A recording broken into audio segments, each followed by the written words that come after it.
Draft season is here, baby. What will the Jets do with the 7th overall pick? Tyler Warren, Ted McMillan, Armand Membu, or even a trade back? A lot to get into, and who better to bring on to talk all things NFL draft and New York Jets than ESPN's very own Matt Miller, joining us right here, right now on NY Flight Jets Talk. Jets, Jets, let's go. Jets wide receiver Wesley Walker. Wesley, how you doing today? ESPN writer Mr. Rich Cimini, Jets reporter for The Athletic, Mr. Zach Rosenblatt, Hall of Famer and Jets legend Mr. Marty Lyons. Your host, Connor Law. What is going on, everyone? Hello and welcome back here to another edition of NY Flight Jets Talk. I appreciate you all tuning in.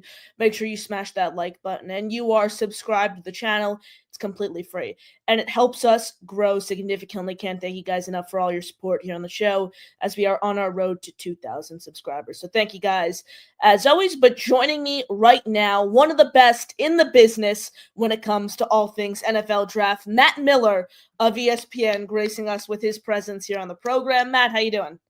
Doing well, Connor. That intro was amazing, man. This is better than anything I could do, that's for sure. So I'm excited to be joining you, man. It's been fun talking Jets for a while. Appreciate it, Matt. And like I said, I really do appreciate you sparing some time. But where I really want to start today is one of the most polarizing subjects when it comes to just where the Jets stand in the draft and the NFL draft as a whole. Jackson Dart. This is someone who, ever since the Senior Bowl, really has skyrocketed up draft boards. Despite the Jets inking Justin Fields to this 2-year contract with $30 million guaranteed, we still hear the talks of Jackson Dart maybe still at pick number 7. What are you hearing in regards of the Jackson Dart movement, and do you think he could still be in play at number 7 for the Jets? Yeah, I don't think he would be in play at 7, just because, like you mentioned, I don't think you can recruit and sign a Justin Fields with you have to tell him, right? Like, you're going to be the guy, you're going to be the starter. I think the other moves they've made would point to that. You as a franchise would get instantly blacklisted, I think, if you went and recruited a Justin Fields and then said, oh, wait, by the way, we're going to draft your replacement You're at the 7. Jets though, Matt. Right, yes, that's fair. You know what? The Falcons kind of did it last year, though, with Kirk Cousins, but Kirk was coming off an injury, so it was a little more understandable. So I'll say Jackson Dart. I think he's off the table at 7. This feels like a team that is really trying to win. They're trying to plug some holes. They're trying to be more forward-thinking. I'm not going to say they couldn't draft a quarterback in subsequent rounds. I don't think it'll be in play at 7. For Jackson Dart, his range is wild. And the best thing for him will be if Cam Ward goes 1 and Shedeur Sanders goes 2 or 3. If you are Jackson Dart's friends, family, agent, that's what you hope happens. Because then I think there is a realistic chance. Maybe he goes 9 to the New Orleans Saints. Maybe he goes 21 to the Pittsburgh Steelers, who are still out there waiting right now for a quarterback, as you and I are talking. The Rams at 26 could be in the quarterback market. So I think for Jackson, I feel good that he'll go first round. I don't want to say it's a guarantee. It's definitely not a lock. He's one of those guys that, as well, we could see someone. Let's say the Browns don't take a quarterback at 2. They're sitting at pick 33. Could they come back into round 1 on Thursday night to try to secure the 5-year deal with Jackson Dart to make sure that they don't have someone jump up the board to get him? I could see a scenario where that plays out, but I think 7 is pretty rich for him. And I'm a fan. I watched him play in person against Arkansas this year. I feel like he threw for like 490 yards, ran for 75. I mean, it was an absolute clinic he put on that day. So I like Jackson Dart. I just think top 10's a little too rich. For sure, and 1,000%. But I think what Darren Muji and Aaron Glenn have shown, not only from their press conferences, but also their approach to free agency, is if they think Jackson Dart is their franchise quarterback, they're going to go ahead and draft him. But I think Aaron Glenn and Darren Muji need to feel really, really confident if they're going to do that with Dart. Because, Matt, the main reason that Joe Douglas and Robert Saleh lost their jobs, overall specifically Douglas, was that Zach Wilson pick. Yep. Aaron Glenn, Darren Muji don't have all the time in the world to come in and prove that they could win. If they draft a quarterback like Jackson Dart or Shedeur Sanders, if he falls, I know you've been pretty vocal on the potential scenario of Shedeur Sanders coming to the Jets at pick 7. They are tied to that quarterback. If the Jets win 3 games this season, win 4 games in 2026, Mushi and Glenn are on the hot seat entering year 3. And when you draft a quarterback, you're tied to them in that 3-year plan. So the Jets are either going to have to draft a quarterback high in this year's draft, or next year's draft. But I think Glenn and Muji are going to have to feel really, really confident in that guy before they ultimately turn in the pick. But Matt, someone else I'm super, super high on right now. He's my number one option for the Jets at pick 7. Arizona State's Ted Arroyo McMillan, wide receiver. I mean, you look at the wide receiver room right now with the Jets. You have Garrett Wilson, Alan Lazard, who might not even be on this roster next year, and then it's a combination of a Malachi Corley, a Xavier Gibson type guys who just haven't shown their rosterable at this level. Tet is the perfect complement to Garrett Wilson in the sense that Garrett's going to beat you with his speed, his route running ability. Tet is going to be the guy you can line up on the outside and get the jump balls, which it really isn't even a 50-50 ball. I think he caught 19 of his 31 contested catches last season for Arizona State. There was a lot of people were skeptical of Tet because of his speed and the fact that it was rumored he wasn't going to run the 40 at the combine, which he didn't do. But he ran his 40 at the pro day, and it wasn't the best 40. It isn't the ideal 40 you're looking for in a wide receiver, but he didn't hit that 4.6 range, and I think that's one of the biggest things. Where does Tet's draft stock fall after he did ultimately run the 40 at his pro day? Yeah, so I'm not a big 40-yard dash guy. Back throughout my career, I was big on guys like Ashton, and I just went blank. Played for the Bears. Goodness gracious, I'm getting old. Alshon Jeffrey, there it is. Too many names in my head over all the years. Mike Thomas coming out of Ohio State was another guy I really liked. Neither player was exceptionally fast, right? But they knew how to get open. So all that to say, I've not been the biggest Tet McMillan fan, but it has nothing to do with this 40-yard time. It has more to do with this play. I didn't see a lot of secondary speed on film. Now he's an interesting guy because he's 6'4", but he has short arms. And I love the stat you brought up because he is great on contested catches. You see the volleyball background in his game where he's so good at elevating, but he doesn't necessarily have the longest arms. He doesn't have the best straight line speed, but he actually has pretty good short area quickness. And you see that on tape, especially in 2023, when they were throwing him slip screens. They were just trying to get him the ball to get him involved in the offense in so many different ways. So I'm a fan of his more in the teens than I would be a 7. Now, it kind of depends on what the board looks like at 7, because if the board gets wiped out at some key positions, then I think you can justify it a little bit. And to your point, he would be a really good option opposite Garrett Wilson, unlike some of the other receivers in this class, whether that be like Matthew Golden or Luther Burden from Texas. Or even like a Buka who has the same skill set as Wilson. Very, very similar, right? And they're going to kind of be lined up in the same spot. Mm-hmm. If I'm the Jets at 7 and I want to boost the pass game, and this is probably going to be controversial, I think Colston Loveland from Michigan is where I would go. And that, like, someone who can move, he can create, he can make defenders miss. He's almost like a big wide receiver that you can play in the slot. You can play in line because at Michigan he had to block in the run game. I'm a huge Colston Loveland fan. I don't know. I don't read a lot of my colleagues' work because you don't want it like interfering with your own thought process. You want to influence your takes. Exactly. So I know that Loveland's my number one tight end. He's a top 10 player for me. If he's there at 7, that would be tough for me to pass up. Wow, that's interesting. And I'm actually working on a story right now for the Jets site I write for, jetsxfactor.com. And one of my colleagues wrote something similar comparing Loveland to Warren because Warren's getting all this hype, but someone else I like who obviously wouldn't be a first-round pick, probably a third or fourth-round guy who fits the mold of being this big wide receiver who's going to beat you with his speed. Harold Fannin Jr. from Bowling Green, over 1,500 yards last year, over 10 touchdowns. He's the guy I really, really like at the tight end position from an overall value perspective in one of the later rounds of this year's draft, just because, Matt, you look at the Jets tight end room, it's Jeremy Ruckert and Stone Smart. There are people who follow the NFL pretty closely, and they don't know who either one of those players are.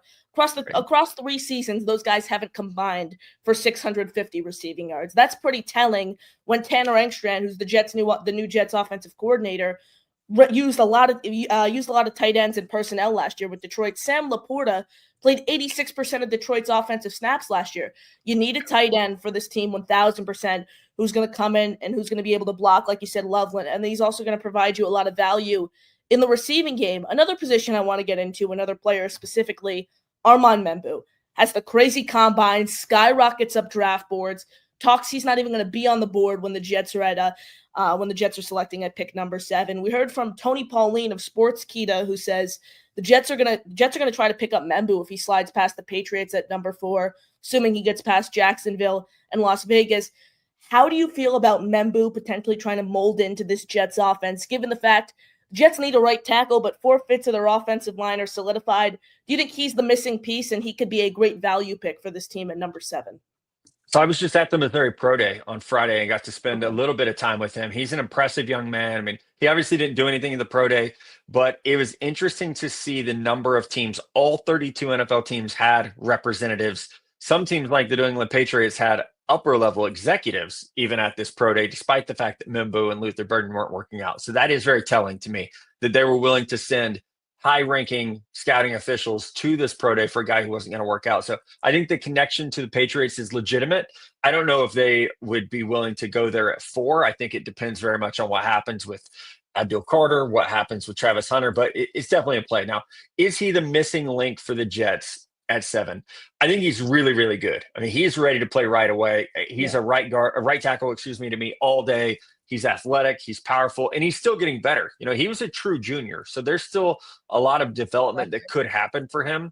I do like this offensive line where it's at right now, and that hinges on guys being healthy, right? That's a huge part of this. Elijah Vera Tucker being healthy is a huge factor in how we view this offensive line.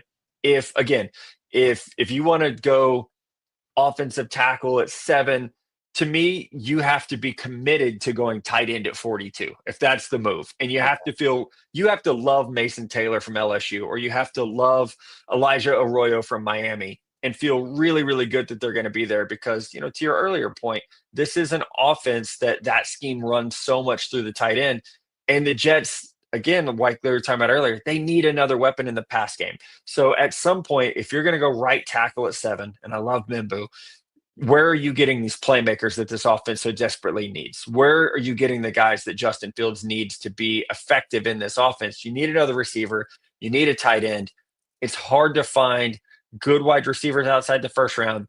I would be more inclined to let Carter Warren run it another year at right tackle, see what you have there, especially when you have a mobile quarterback. You have some good depth at the running back position.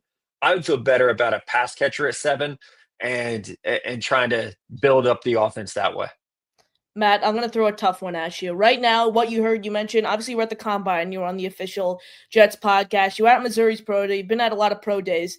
From what you're hearing right now, who do you think is the leader in the clubhouse to be selected in the 7th overall pick by the New York Jets?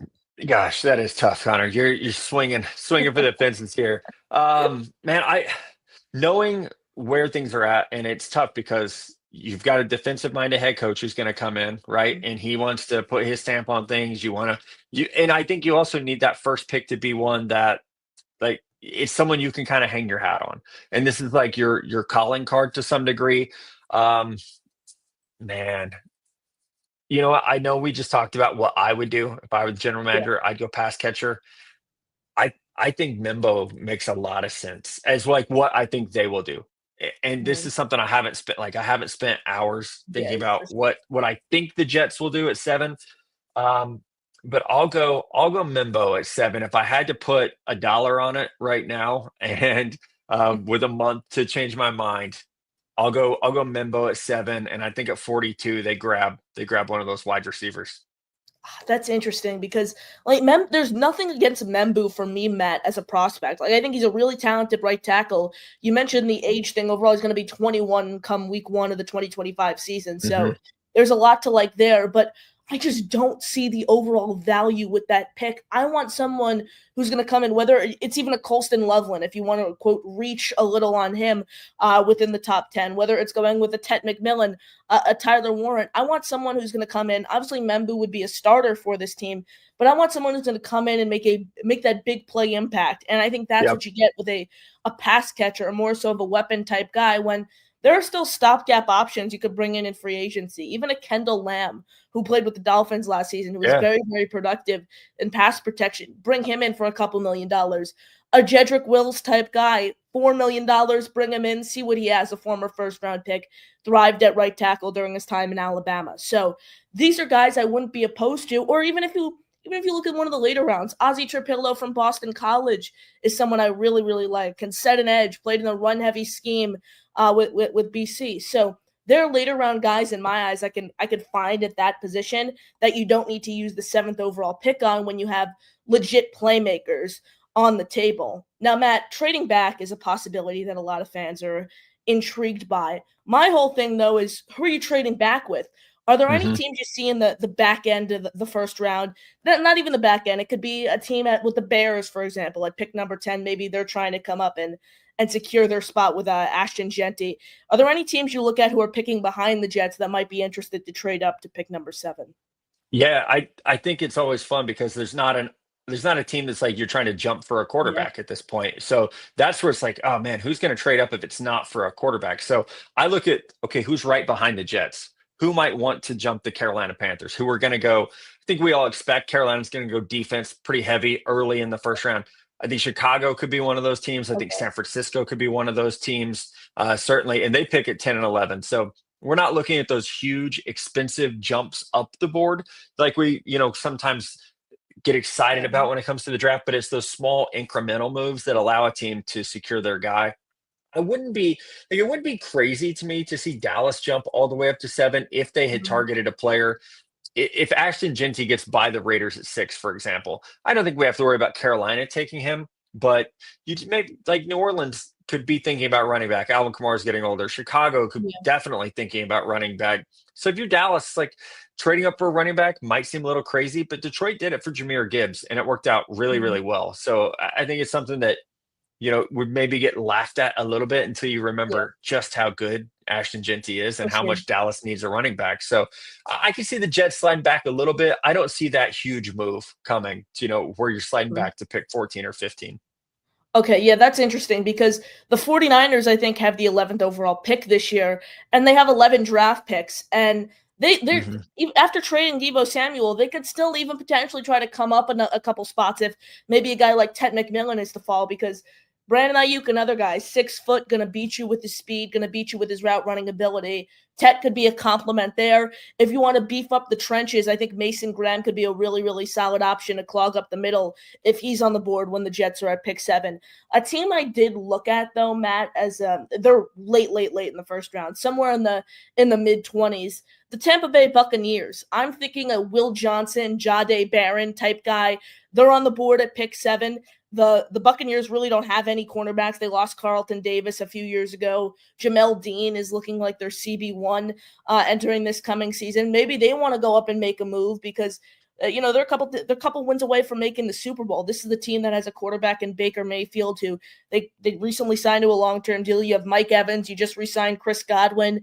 You're really looking for that starting cornerback. So maybe they want to jump ahead in the order to get a Will Johnson or a Jahdae Barron. But Matt, like you said, there's no big name quarterbacks that you really look at in this year's draft and say, boom, this team is going to want to come up unless the unforeseen of Cam Ward falling out of the top 5 or Shedeur Sanders still potentially on the board at pick 7. So Matt, we're a little over a month away from the draft here now, a month and a couple days. So appreciate you sparing some time for me as always. And you got any final thoughts here before we let you go? No, man, I appreciate you having me on. It's a Of fun course. off season for the Jets. It's a new look Mhm. for you guys. Can't wait to see what they do and hope you have me back on after the draft so we can break it down. Appreciate you, Matt. I would definitely love to have you back on. This was super fun doing this with you. I appreciate you all tuning in. That'll do it for us. Matt Miller, Connor Long, signing off. JETS, Jets, Jets, Jets.